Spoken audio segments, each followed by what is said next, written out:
தோழர்களே, நான் ஊர்வலத்தில் தோழர்களோடு வந்து கொண்டிருந்தேன். முதியவர்கள் இருந்தார்கள், இளம்பெரும தோழர்கள் இருந்தார்கள், மாணவர்கள் இருந்தார்கள், குழந்தைகளும் இருந்தார்கள். குழந்தைகளும் கோஷம் எழுப்புகிறது. நான் அப்பொழுதே என் நெஞ்சில் நிழலாடியது, இந்த நூற்றாண்டு சுடர் அடுத்த தலைமுறைக்கு கைமாறும் என்கிற நம்பிக்கை எனக்கு மிக ஆழமாக இருந்தது. தோழர்களே, இந்த மேடை சென்னியம்பாலின் தியாகிகளால், அவரை போன்ற ஆயிரம் தியாகிகளால் கட்டமைக்கப்பட்ட மேடை. இது உயிர் ததும்புகிறது. எனவேதான் பெர்னாட் ஷா சொன்னான், இது வெறும் வண்ணம் அல்ல. இப்ப நமது உடை, நாம் அணிந்திருக்கிற பிடித்திருக்கிற இந்த கொடி, இவையெல்லாம் வண்ணம் அல்ல. உலகத்தில் இருக்கிற கொடிகள் எல்லாம் நான் சொல்லவில்லை, பெர்னாட் ஷா சொன்னது. தூரிகை கொண்டு ஓவியர்களால் வரையப்பட்ட கொடி. நீலம் எங்கே இருக்க வேண்டும், பச்சை எங்கே இருக்க வேண்டும், வெள்ளை எங்கே இருக்க வேண்டும் என்று. உலகத்தில் ஒரு கொடி மட்டும்தான் உழைக்கிறவர்கள் தங்கள் உதிரத்தை கொடுத்து, உயிரை கொடுத்து உலகத்திற்கு அளித்தார்கள். இந்த கொடி சிகாகோ நகர வீதிகளில் உழைக்கிற மக்கள் அந்த கொடியை பிடிக்கிற போது அதன் நிறம் வெண்மை. இரத்த வெள்ளத்தில் மூழ்கடிக்கப்பட்ட போது அதன் நிறம் சிகப்பு.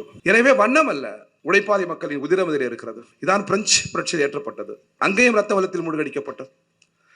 இந்த கொடியில் தான் வண்ணம் திட்டப்படாத உயிர் தந்துமுகிற இந்த கொடியில் தான் தோழர் லெனின் அறிவால் சுத்தி அதை பறித்து அந்த கொடியை உலக பாட்டாளிகளுக்கு அளித்தார். இந்த கொடிதான் ரைச்ஸ்டாக் கட்டிடத்தில் ஏற்றப்பட்டு 2வது உலக யுத்தத்தை முடிவுக்கு கொண்டு வந்தது. எனவே அமெரிக்க ஆட்டத்தையும் இதே செங்கொடி அடக்கி ஒரு வரலாற்று முடிவுரையை எழுதும் என்கிற நம்பிக்கை நமக்கு இருக்கிறது. அந்த காலம் எழும். தொடர்களை சென்னியம்பாளையம் தியாகிகள் கோவை வரலாறு ஒன்று எழுதப்பட்டால் அந்த வரலாற்றின் தோள்களில் மிக கம்பீரமாக அமர்வதற்கு இந்த 4 பேருக்கும் மகத்தான இடம் உண்டு என்பதை சரித்திர ஆசிரியர்கள் யாரும் புறக்கணிக்கவில்லை. தோழர்களே, நண்பர்களே, அவர்களது கனவெல்லாம் சோசலிசம் தான், சமதர்மம் தான். எனவே அவர்கள் உயர்த்தி பிடித்த அந்த கொடியை தாழ விடாமல் மேலும் மேலும் அடுத்த கட்டத்துக்கு எடுத்துச் செல்கிற அந்த மகத்தான பணியை நாம் செய்வோம் என்று நான் நம்புகிறேன். தோழர்களே, ஏராளமான கடமைகள் நம்மை சூழ்ந்திருக்கிறது. உலகத்தின் கண்கள் வீழ்த்து கொண்டிருக்கிற பொழுதே அமெரிக்க ஏகாதிபத்தியம் ஒரு சின்னஞ்சிறிய நாட்டினுடைய அதிபரை கடத்தி இருக்கிறார்கள். தொடர்களை உலகம் முழுவதும் பிரம்மாண்டமான எழுச்சி, அதிலும் அமெரிக்காவில் பிரம்மாண்டமான எழுச்சி. அமெரிக்காவில் கம்யூனிஸ்ட் கட்சி தடை செய்யப்பட்டு விட்டது, அது இயங்க முடியாது என்றெல்லாம் பலர் சொல்ல கேள்விப்பட்டோம். ஆனால் அமெரிக்காவின் தலைநகரிலேயே ஆயிரக்கணக்கான கம்யூனிஸ்டுகள் செங்கோடி ஏந்தி போராடுகிற பொழுது அது உலகத்திற்கே வியப்பாக இருக்கிறது.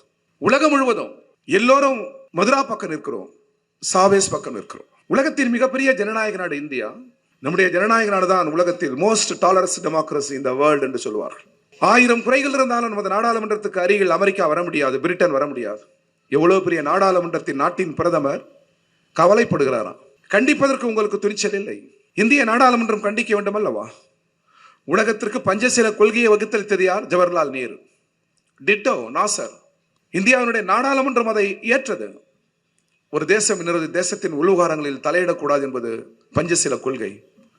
அதான் இந்தியாவினுடைய அயலுறவு முகம். இந்த முகத்தை வைத்துக் கொண்டு நாட்டின் பிரதமர் கவலைப்படுகிறார். கண்டிக்க அவருக்கு துணிச்சல் இல்லை. இந்திய நாடாளுமன்றம் இதை பற்றி மூச்சு விட தயங்குகிறது. இந்திய நாடாளுமன்றம் பேச மறந்ததை, நாட்டின் பிரதமர் பேச மறந்ததை மிக சாதாரணமான செங்கொடி பிடிக்கிற சாதாரண தோழர்கள் இன்றைக்கு இந்தியாவின் வீதிகளில் குரல் எழுப்புகிறோம். இதான் அரசியல். நம்முடைய அரசியல் பாட்டாளி வர்க்க சர்வதேச அரசியல். இந்த அரசியல் விடுதலையின் பால் நிற்கும், உழைப்பாளி மக்களின் உரிமையில் பால் நிற்கும். இது மூலதன சுரண்டலுக்கு எதிராக குரல் எழுப்பு, வாழ்வியல் சமத்துவத்துக்காக இது கொடி உயர்த்து. எனவே நமக்கும் ஏகாதிபத்தியத்துக்கும் தான் யுத்தம், நமக்கும் முதலாளித்துவத்துக்கும் தான் யுத்தம். இந்த போரில் நாம் வெல்வோம். அமெரிக்கா, பிரிட்டன், ஐரோப்பாவில் இருக்கிற ஏகாதிபத்தியங்கள் அனைத்தும் தோல்வியடையும். இடதுசாரி இயக்கங்கள் வாகைச்சூடும். எனவே நண்பர்களே, நமக்கு பெரும் கடமைகள் சூழ்ந்திருக்கிறது. பாருங்கள், ஒன்றிய அமைச்சர் பியூஷ் கோயல் திமுக தலைமையிலான கூட்டணி மதவாத கூட்டணி என்கிறார், இந்து மத எதிர்ப்பு கூட்டணி என்கிறார். நாம் அவர்களை மதவாத கூட்டணி என்கிறோம், அவர் நம்மை இந்து மத எதிர்ப்பு கூட்டணி என்கிறார். அல்ல, இந்து மதம் வேறு, இந்து வழிபாட்டு முறைகள் என்பது வேறு, வகுப்புவாதம் வேறு. நாம் இந்து வகுப்புவாதத்தை தான் எதிர்க்கிறோம், இந்து வழிபாட்டை அல்ல, இந்து ஆலயங்களை அல்ல, இந்து மக்களை அல்ல. நம்முடைய கொள்கையோடு போராட முடியாத காரணத்தினால் இப்படி மதங்களுக்கு பின்னால், கடவுளுக்கு பின்னால் ஒளிகிறார்கள். நல்ல பாடத்தை ஆளுநருக்கும் தமிழ்நாட்டு மக்கள் தருவார்கள், சுவாமிநாதன் போன்ற நீதிபதிக்கும் தருவார்கள், இந்தியாவுடைய பிரதமருக்கும் உள்துறை அமைச்சருக்கும் தருவார்கள். தமிழ்நாடே ஒரு பல்கலைக்கழகம், சமூக இயல் பல்கலைக்கழகம். இது நீங்கள் எவ்வளவு முயன்று பாருங்கள், சிறுபான்மை மக்களையும் பெரும்பான்மை இந்துக்களையும் பிரித்து விட முடியாது. சட்டம் சிறுபான்மை மக்களுக்கு அரணாக இருக்கிறது. டாக்டர் அம்பேத்கர் போன்ற மேதைகள் நமக்கு அளித்த சட்டம் சிறுபான்மை மக்களுக்கு அரண். அதை விட பெரிய அரண் சிறுபான்மை மக்களும் நம்மோடு பிறந்தவர்கள், இந்த மண்ணின் மைந்தர்கள். அவர்களுக்கு ஆபத்தென்றால் அவர்களை அணைத்து காப்பது நமது கடமை என்கிற பெரும்பான்மை இந்துக்களிடம் இருக்கிற உணர்வு இருக்கிறது அல்லவா? அது இந்திய மண் தமிழ் கூறு அளித்தது. ஒன்றை ஒன்று ஏற்காது, ஒன்றை ஒன்று மதிக்கும், ஒன்றுக்குள் ஒன்று நிரம்பும். இது தமிழ் கூறுகளில் இருக்கிறது. எனவேதான் தமிழ் அழியவில்லை. தமிழோடு பயணப்பட்ட ஈஜிப்த் அழிந்து விட்டது, சமஸ்கிருதம் அழிந்து விட்டது, கிரேக்கம் அழிந்து விட்டது, பாரசீகம் அழிந்து விட்டது. தமிழுடன் பயணப்பட்ட அனைத்து மொழியும் அழிந்த பிறகு தமிழ் அழியாவது இருப்பதற்கே காரணம் அதிடம் இருக்கிற அனுசரிப்பு. அது எப்பொழுதுமே கதவை திறந்து கொண்டு உள்வாங்குவது, உறவாடுவது. இப்படிதான் தமிழ் வளர்ந்து கொண்டே இருக்கிறது. இப்படிதான் பன்முகம். இந்த பன்முகத்தின் அடித்தளமே சார்பின்மை. 1000 மதங்களை கொண்ட ஒரு நாட்டில் இந்தியாவுக்கு என்று ஒரு மதம் இல்லை. 1000 மொழிகளை கொண்ட ஒரு நாட்டிற்கு இந்தியாவிற்கு என்று ஒரு மொழி இல்லை. 1000 கலாச்சாரங்களை கொண்ட ஒரு நாட்டிற்கு இந்தியாவிற்கு என்று ஒரு கலாச்சாரம் இல்லை. இந்த பன்முகம் தான் இந்தியாவின் வியப்பு. இந்த கூட்டிசைவுதான் இந்தியாவினுடைய உயரம். இது பொறுக்கவில்லை இவர்களுக்கு. எனவே இதை சிதைக்க பார்க்கிறார்கள். எழுதி வைத்துக் கொள்ளுங்கள், இமய முதல் குமரி வரை செங்கொடி பிடித்த கம்யூனிஸ்ட் பேர் இயக்கத்தின் தோழர்கள் இருக்கிற வரை இந்தியாவின் ஒற்றுமையை யாரும் சிதைத்து விட முடியாது. எங்கள் கருத்தியலே எப்பொழுதுமே ஒற்றுமையின் பக்கம். நாங்கள் எல்லை தாண்டுவோம். எங்களை ஒரு மொழிக்குள் யாரும் அடக்க முடியாது. மொழி எங்கள் உயிரினும் மேலானது. தமிழ் எங்கள் உயிருக்கும் மேல். ஆனால் மொழிக்குள் நாங்கள் அடங்க மாட்டோம். ஒரு கம்யூனிஸ்டை மதங்களுக்குள் அடக்க முடியாது, ஜாதிக்குள் அடக்க முடியாது, நாட்டிற்குள்ளே எங்கள் அடக்க முடியாது. எல்லை தாண்டுவோம். பாகிஸ்தான் கருத்தால் உழைக்கிறவன் நம் மக்கள். தூரதேசத்தில் இருக்கிற ஆப்பிரிக்க மக்கள் கருத்தால் உழைக்கிறவர்கள் நம் மக்கள். மானுடம் ஓர்குலம் ஓர் நிறை. இந்த கருத்தியல் எங்கே இருக்கிறது நண்பர்களே? படித்த ஆணும் பெண்ணும் அங்கே நின்று கேட்கிறார்கள். விஜயிடம் இந்த கருத்தியல் இருக்கிறதா சகோதரர்களே? சீமானிடம் இருக்கிறதா? நான் தமிழர் என்று சொல்லி பாருங்கள். என் மேஜையில் என்னோட உணவருந்துகிற என் மனைவி மலையாளி. நான் தமிழர் என்று சொன்னால் எனக்கும் என் மலையாளிக்குமே இடைவெளி. எனவே தமிழ் செவ்வியல் மொழி. அதை கொண்டு சமத்துவம் படைப்போம். அது வாழ்வியல் மொழி, அழியாத மொழி. ஆனால் மொழிக்குள் அடங்க மாட்டோம். நான் இந்தியன் என்றாலும் அதற்குள்ள நாங்கள் அடங்க மாட்டோம். நாங்கள் மானுடம் தேடுவோம், விடுதலையை நாடுவோம். எனவேதான் கம்யூனிஸ்ட் பேரியக்கம் ஆண்டுகள் பல கடந்தும் இன்னும் வாழ்கிறது, வாழ்ந்து கொண்டே இருக்கிறது. ஒரு ட்ரம்ப் அல்ல, 1000 ட்ரம்ப் வந்தாலும் இந்த கொள்கைக்கு முடிவு கட்ட முடியாது. புதிதாக பல கட்சிகளை தேடி ஓடுகிறார்களே நண்பர்களே. இப்பொழுது கூட சொன்னார்கள் தோழர்கள், சின்னியம்பாளையம் தியாகிகளை பற்றி நினைவு. இது கோவை இப்படியே இருக்குமா? 30-40 ஆண்டுகளுக்கு பிறகு மக்கள் தொகை கூடும். ஒரு புதிய துணை நகரம் ஒன்று அமைக்க வேண்டியிருக்கும். அதுபோல ஒரு காலச்சூழல் வருகிற போது இடதுசாரிகள் தமிழ் மண்ணில் அதிகாரத்தில் இருப்போம், இந்தியாவில் அதிகாரத்தில் இருப்போம். அந்த துணை நகரத்திற்கே இந்த சென்னியம்பாளையம் தியாகிகளின் பெயர்களை சுட்டுவோம், சிலைகளை நிறுவுவோம், பல்கலைக்கழகத்திற்கு அவர்கள் பெயர்களை சுட்டுகிற அந்த காலம் எழும். இப்படியே போய்விடாது. எனவே எது அரசியல், எது வாழ்வியல், எது அடுத்த தலைமுறைக்கானது? இந்த குழந்தைகளுக்கு கைமாற்றி தர வேண்டும் அல்லவா? எதில் அறம் இருக்கிறது? எதில் அறிவியல் இருக்கிறது? எதில் விடுதலை இருக்கிறது? தோழர்களே, எந்த கொள்கையில் இருக்கிறது? புதிதாக இன்றைக்கு பல இளைஞர்கள் ஓடுகிறார்களே, பாப்புலரிசம், வெறும் பிரபலத்துக்காக. 20 ஆண்டுகள் சிறைச்சாலையில் இருந்து மண்டேலா வெளியில் வருகிறார். இந்த ஒரே ஒரு செய்தியை சொல்லி நான் விடைபெறுகிறேன். யாரோ அல்ல, மண்டேலா. 20 ஆண்டுகள் சிறையிலிருந்து வெளியே வந்தவுடன் 20 ஆண்டுக்கு பிறகு அவர் வருகிறார். நீங்கள் சூரியனை கூட பார்த்ததில்லை, எதை பார்க்க விரும்புகிறீர்கள் என்று கேட்டபொழுது அவர் சொன்னார், தயங்காமல் இந்தியாவை. இதற்குள் எவ்வளவு அரசியல் அடைத்திருக்கிறது. இந்தியா என்பது சாதாரணமான நாடு அல்ல. பன்முகத்தின் குறியீடு, சார்பின்மையின் குறியீடு, ஜனநாயகத்தின் குறியீடு. அதன் கழுத்தை மெல்ல மெல்ல நெரித்துக் கொண்டிருக்கிறார் நாட்டின் பிரதமர்.